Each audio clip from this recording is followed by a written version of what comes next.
গোপীপুর নামের এক গ্রামে একজন বুড়িমা ও তার ছেলে অমৃত থাকত। গ্রামটি খুবই সুন্দর। 2-3 বছর হচ্ছে অমৃত বাড়িতে নেই। সে শহরে থাকে একটি কাজে। গোপীপুরের সারা মাঠ ঘাট সবুজ হয়ে আছে। আর 2-1 মাস পরেই দুর্গাপূজা।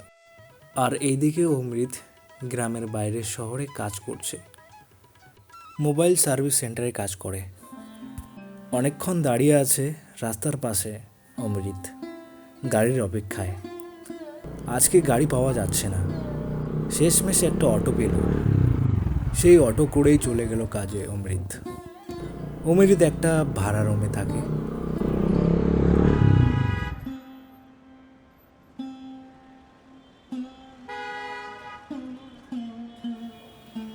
আর এইদিকে গ্রামের বাড়িতে মা বসে বসে ভাবছে যে ছেলেটা কবেই গেছে, বাড়ি আসার নাম নেই।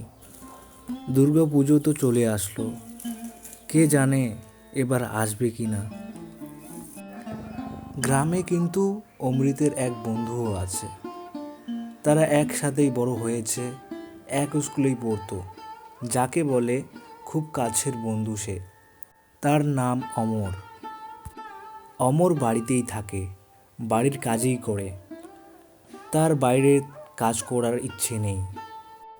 অমর অমৃতের সাথে ভালোই কথা হয় মোবাইলে।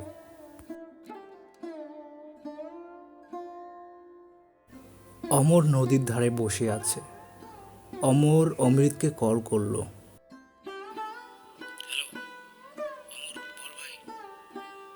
কি করিস রে? তুই তো নিজে থেকে কলই করিস না রে। কি আর বলবো, তো এবার পুজো আসবি কি না বল। দেখি ভাই কি হয় এখন।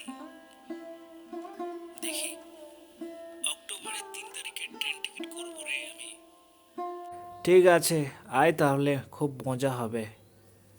রাখলাম, হ্যাঁ, বাড়ি যেতে হবে।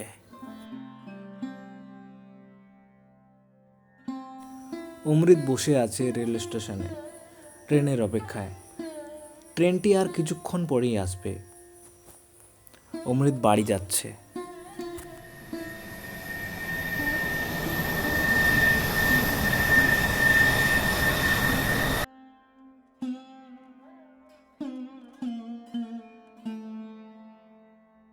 ট্রেন থেকে নেমেই অটো করে বাড়ি যাচ্ছে অমৃত। অমৃতের অনেকদিন হলো গ্রামটা ভালো করে দেখা হয়নি, তাই অমৃত অমরকে কল করলো। অমর ভাই, তুই কোথায় রে? আমি তো ওই বট গাছের নিচে বসে আছি। ঠিক আছে, আমি যাচ্ছি।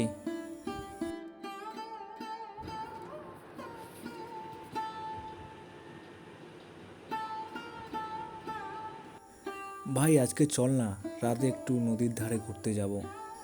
কি, ঘুরতে যাবি আবার রাতের বেলা? তাও আবার নদীর ধারে? যাব না রে আমি।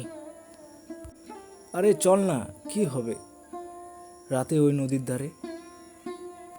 না না, তুই জানিস না ভাই, ওই নদীর ধারে কিছু না। ওই নদীর ধারে যে পুরনো বাড়িটা আছে না, ওখানে ভূত আছে, অনেকজনকার কাছ থেকে শুনেছি। আরে হাসালি তুই, ভূত টুত কিছু হয় না রে। তুই যাবি তো বল, না হলে আমি একাই চলে যাব। আচ্ছা, রেগে যাচ্ছিস কেন?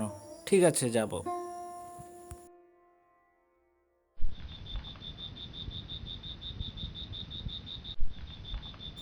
দুই বন্ধু মিলে বেরিয়ে পড়ল। চলতে চলতে হঠাৎ করে থমকে দাঁড়িয়ে পড়ল দুজনেই। আজকে পেয়েছি, আজকে ছাড়বো না। এবার থেকে দুজনের মনে থাকবে যে ভূত বলে কিছু হয়।